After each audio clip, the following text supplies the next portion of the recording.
Do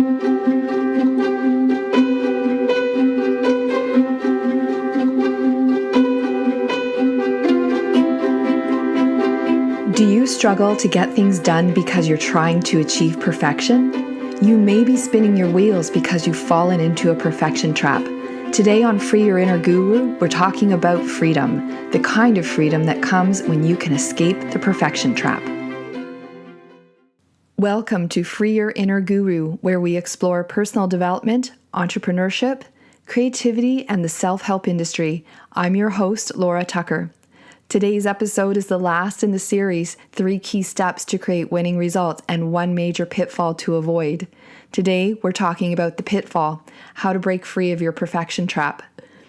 I've got 2 stories for you today to illustrate how the perfection trap affects each of us.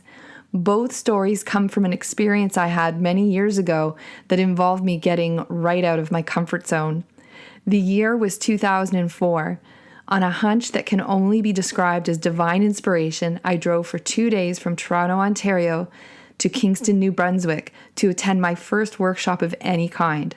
It was led by the Canadian photographer Freeman Patterson.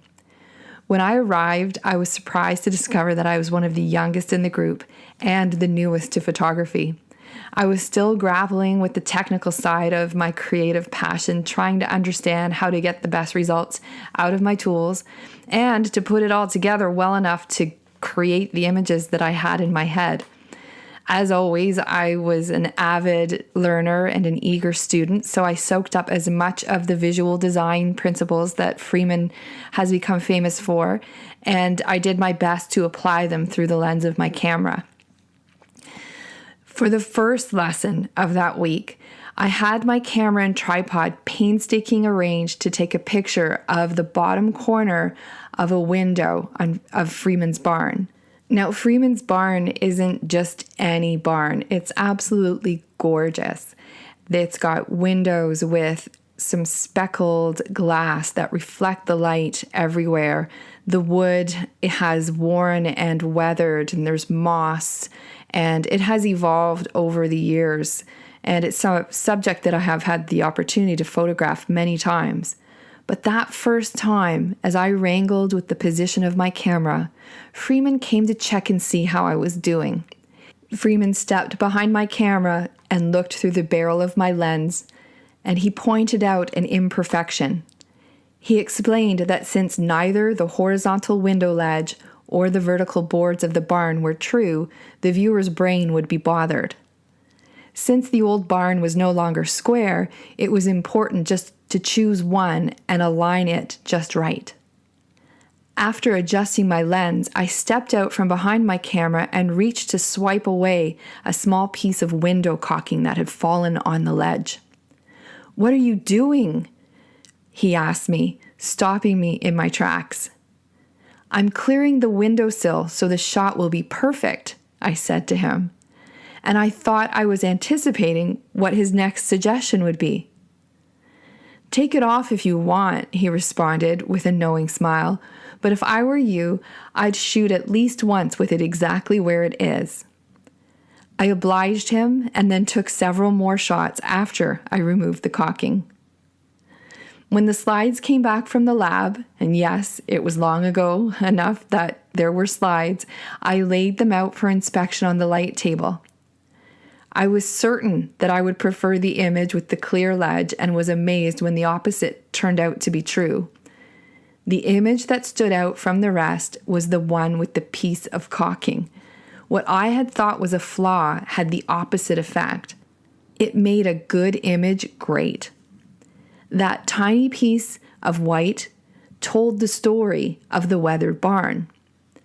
That simple lesson of when to use perfection in the creative process has stayed with me for over a decade. The right time to use perfection was on what turns out to be a very important principle in photography, and it's one worth remembering whenever you're taking a picture or preparing a picture that has a horizon in it. It's important to get the horizon straight, because when we look at the world, the horizon is straight. It's important on the barn to choose either the vertical or the horizon because our brain actually works better when our images are more grounded in that way. The wrong time to use the perfection was in removing a piece of character. I thought that as long as we were being picky, we might as well be picky about that.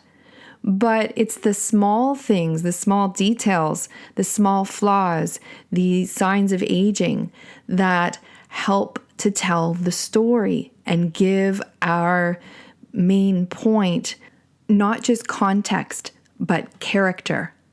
The imperfection was actually where the beauty was. My second lesson in perfection that week came very quickly on the heels of the first. Each day we would be given a deadline to hand in our film from the last 24 hours.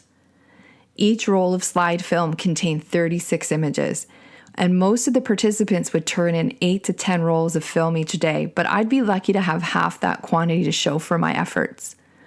As we handed off our newest images, we'd then receive the processed slides from the previous day's shooting.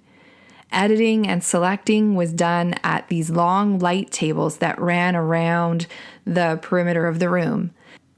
On this particular day, I had a batch of images from a sunrise shoot down by the water from the previous morning. I sorted through the slides and I was absolutely devastated by what I saw. They were much darker than I had intended, and they did not show the sunrise the way I remembered experiencing it. My inner critic was relentless.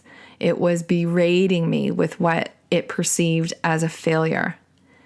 As I looked at each image for the first and then the second and then the third time, my head hung low. I gathered up all of the sunrise photos from the table and I added them to my reject pile. After a while, I picked up the rejects and threw them in the trash can. About half an hour later, one of the women in the group approached me at the table. In her hands, she had one slide. "I'd like you to take another look at this one," she said, as she placed one of my slides from the trash can in front of me on the light table. I bit back tears, feeling embarrassed by how emotional all this stuff made me. I had never put myself out there or cared so much about my results before. And so I uncertainly gazed at the image through the loop and looked up at her and exclaimed, "But that's not what I was going for." Her reply stopped me in my tracks. "The rest of us don't know that. Look at it again." She suggested that I included the image in my 3 picks of the day. I didn't want to be rude or reject her encouragement, so I submitted it for the day's session. When that image was projected on the wall in total darkness, it was as if I had never seen it before. There was an audible gasp in the room. The concern that the trees had gone too black belonged to me alone. Everyone else saw it as a silhouette and thought that it was perfectly exposed for the clouds and the raindrops on the water. The composition received praise. The group agreed that the photo evoked the spirit of the place it was taken.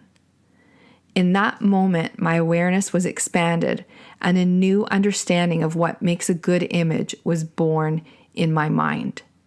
We want to get it right when we are showing ourselves and our work to the world. We were trained in school to value getting it right over getting it done. We need perfection from our brain surgeon, but do we need to be perfect to show up and be seen? Perfection is a double-edged sword.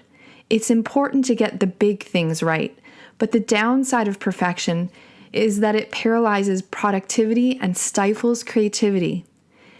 It's important to remember that our imperfections tell our story. Stop wearing yourself out trying to be perfect. It's more important to get out there and be real. How does your inner critic respond when you try something new? There is no better way to explore how your inner critic shows up than to try something new in a creative pursuit. You can use your creative outlet as a peek behind the curtain. Your inner critic seeks perfection. It's responsible for keeping you small. What happens when you get out of your comfort zone is a mirror that can be both uncomfortable and enlightening.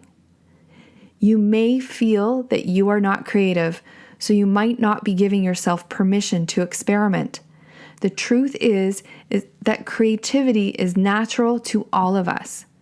These principles apply equally in your business, which for many of you is a creative extension of yourself.